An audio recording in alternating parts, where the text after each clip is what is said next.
നല്ല മുരിഞ്ഞ പൊറോട്ടയും ചിക്കൻ ഫ്രൈയും കഴിച്ചിട്ടായിരുന്നേ ഇന്നത്തെ നമ്മുടെ ഡേ സ്റ്റാർട്ട് ചെയ്തത്. കുറച്ച് കഴിഞ്ഞപ്പോൾ മമ്മിയുടെ വീട്ടിൽ നിന്ന് മമ്മിയുടെ സിസ്റ്റേഴ്സ് ഒക്കെ വന്നിട്ടുണ്ടായിരുന്നേ. അപ്പൊ അവിടുന്ന് കൊണ്ടുവന്നാണ് ഈ മരമുന്തിരിയും ഈ പനിനീർ ചാമ്പങ്ങയും ഒക്കെ. പനിനീർ ചാമ്പങ്ങയൊന്നും പഴുത്തിട്ടില്ലായിരുന്നു കേട്ടോ, പക്ഷെ ഇങ്ങനെ കഴിക്കാനും നല്ല ടേസ്റ്റ് ആണ്. അപ്പൊ അതിൽ ഓരോന്നെടുത്ത് ടേസ്റ്റ് ചെയ്ത് നോക്കിയിട്ടുണ്ടായിരുന്നേ. പിന്നെ ഈ നാരങ്ങയും അവിടെ തന്നെ ഉണ്ടായതാണ്. ആക്ച്വലി ഈ ഒരു മരമുന്തിരിനെ ഞങ്ങൾ മധുരലോലോലിക്ക എന്നാണ് വിളിച്ചോണ്ടിരുന്നത്. ഈ അടുത്താണ് ഇതിന്റെ പേര് ഞങ്ങൾക്ക് കിട്ടിയത്. ഇതൊക്കെ പഴുക്കാണ്ട് തന്നെ പറിച്ചുകൊണ്ട് വന്നത് താണ്ട് ഇവന് കൊടുക്കാനായിട്ടാണ്. പിന്നെ ഉച്ചയ്ക്ക് ആയപ്പോൾ നല്ലൊരു മഴ പെയ്തു. അപ്പൊ അതൊക്കെ കണ്ടുകൊണ്ട് തന്നെ ഉച്ചക്കത്തെ ഫുഡും കഴിച്ചേ. ചോറിന്റെ കൂടെ കഴിക്കാനായിട്ട് താളുകറിയും കൂമ്പുതോരനും പിന്നെ ബീഫും ഒക്കെ ആയിരുന്നു ഉണ്ടായിരുന്നത്. പിന്നെ ഒരു 3 മണിയൊക്കെ ആയപ്പം ടാറ്റയൊക്കെ തന്ന് അവര് വീട്ടിലോട്ട് പോയി കേട്ടോ. ഇപ്പൊ ഇറങ്ങിയാലേ അവർക്ക് ചേർത്തലയിൽ ഒരു സന്ധ്യക്ക് മുമ്പ് എത്താനൊക്കെ പറ്റത്തുള്ളൂ. പിന്നെ വൈകുന്നേരം ഒക്കെ ആയപ്പം അനിയൻ പുറത്തു പോയിട്ട് വന്നപ്പോഴത്തേക്കും ഈ ഒരു ഷവർമയും KFC ഒക്കെ വാങ്ങിച്ചുകൊണ്ട് വന്നിട്ടുണ്ടായിരുന്നേ.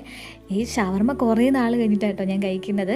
പുതുപ്പള്ളി തന്നെയുള്ള മിഡ് ടൗണിൽ നിന്നാണ് വാങ്ങിച്ചത്. അപ്പൊ അവിടുന്ന് ഷവർമ വാങ്ങുമ്പോൾ തന്നെ ഈ ഉപ്പിലിട്ട ക്യാരറ്റും കുക്കുംബറും മുളകും ഒക്കെ കിട്ടുവേ. അപ്പുറം ക്യാരറ്റിനും ഒക്കെ നല്ല ടേസ്റ്റ് ആയിരുന്നേ. ഉപ്പിലിട്ട മുളകല്ലേ നോർത്തത്, എരിവ് കാണത്തിൽ നോർത്തെടുത്ത് കഴിച്ചത് നല്ല എരിവുണ്ടായിരുന്നു. പിന്നെ അടുത്ത പാത്രത്തിൽ നിന്ന് ഈ ഒരു KFC ഞാൻ ട്രൈ ചെയ്ത് നോക്കിയിട്ടുണ്ടായിരുന്നു. അപ്പൊ ടോട്ടലി ഇന്ന് നല്ല ഹെവി ആയിട്ട് കഴിച്ചൊരു ദിവസമായിരുന്നേ. അപ്പൊ ശരി, ടാറ്റ.